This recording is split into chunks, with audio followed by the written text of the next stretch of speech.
12일차입니다. 12일차는 누가복음 14장부터 19장까지의 말씀입니다.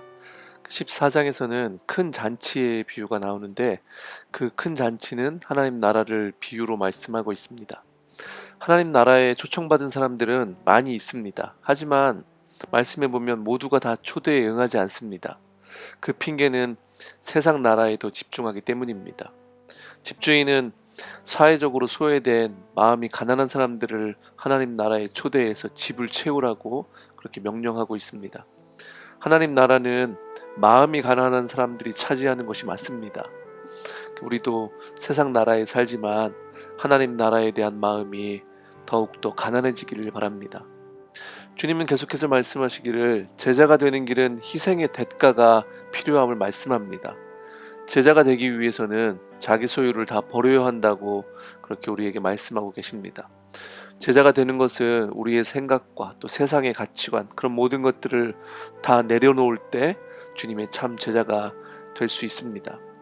15장에서는 잃은 양의 비유, 또 잃어버린 드라크마 비유, 그리고 잃어버린 아들 탕자의 비유가 나옵니다. 모두 다 하나님 아버지의 마음을 비유로 말씀하고 있습니다. 잃어버린 한 영혼이 얼마나 소중한지 그 영혼을 찾으시기 위해서 마음을 졸이시는 우리 하나님 아버지의 모습이 15장에 나오는 그 하나님 아버지의 모습입니다. 우리 삶에서도 아버지 하나님과 같은 마음으로 잃어버린 영혼들을 찾는 여정을 함께 할 수 있으면 정말 좋겠습니다. 그것이 또 우리가 주님의 손과 발이 되는 것입니다.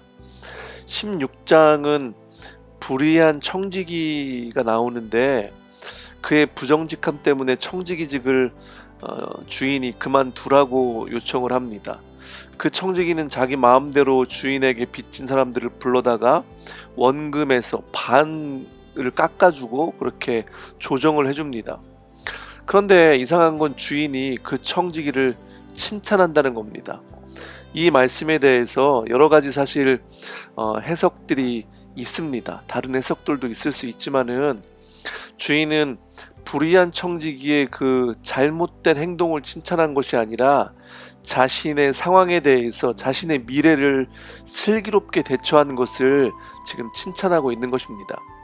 세상 사람들도 세상 방법을 가지고 자신의 상황과 미래에 대해서 그렇게 슬기롭게 대처한다면 빛의 자녀들은 더 슬기롭게 세상을 살아야 되고 우리의 미래를 준비해야 된다는 겁니다. 주님께서 세상의 재물로 하나님 나라를 섬기는 지혜로운 삶을 살라고 그렇게 말씀하고 계십니다. 하나님과 재물을 함께 섬길 수 없다고 또 경고하시죠. 16장 뒷부분에는 부자와 거지 나사로 얘기가 나옵니다. 부자는 엄청난 부자였지만은 자신의 집 앞에 거지 나사로를 돌보지 않습니다. 결국 거지는 아브라함의 품에 안기고 천국에 간 거죠. 부자는 지옥에서 고통을 당합니다. 무엇이 문제입니까? 부자가 돈이 많아서 지옥에 가고 나사로는 거지로 살아서 천국에 간 것입니까? 답은 30절에 나온다고 생각합니다. 회개입니다. 나사로는 회개했을 것이고 부자는 회개하지 않고 살아있는 동안 자신의 부로 호사만 누렸습니다. 회개한 영혼이라면 나사로를 돌봤을 것입니다. 우리 삶에 진정한 회개가 있길 원합니다. 회개한 영혼만 천국에 갈 수 있는 것입니다. 그리고 그 회개에 합당한 열매가 있기를 기도합니다. 17장에서는 그 10명의 나병 환자를 고쳐주셨는데 돌아와서 감사한 사람은 사마리아 사람 한 사람뿐이었습니다. 유대인들이 그렇게 멸시하고 차별했던 그 사마리아 사람이 주님께 와서 하나님께 영광을 돌리고 감사한 거죠. 주님은 유대인들보다 그 이방인의 믿음이 나음을 유대인들에게 지금 선포하고 계시는 겁니다. 바리새파 사람들이 하나님 나라가 언제 오냐고 예수님께 질문했을 때 주님께서는 하나님 나라는 너희 가운데 있다고 그렇게 말씀하십니다. 이미 우리 안에 있는 하나님 나라를 매일 살아가는 저와 여러분의 삶이 되기를 기도합니다. 하나님의 통치하심이 오늘도 임하는 것을 경험하고 예수 그리스도가 우리 삶의 주인인 것을 매일매일 고백하며 그렇게 살아내는 우리의 삶이 되길 원합니다.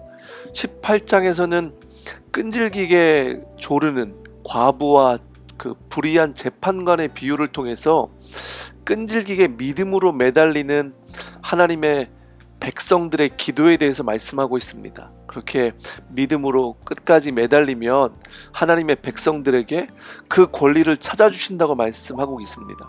이것은 하나님 나라가 오기를 기다리고 그 나라와 의를 그렇게 끈질기게 구할 때 하나님께서 그 기도를 반드시 들으시고 하나님의 나라와 그 의가 반드시 온다는 약속의 말씀입니다.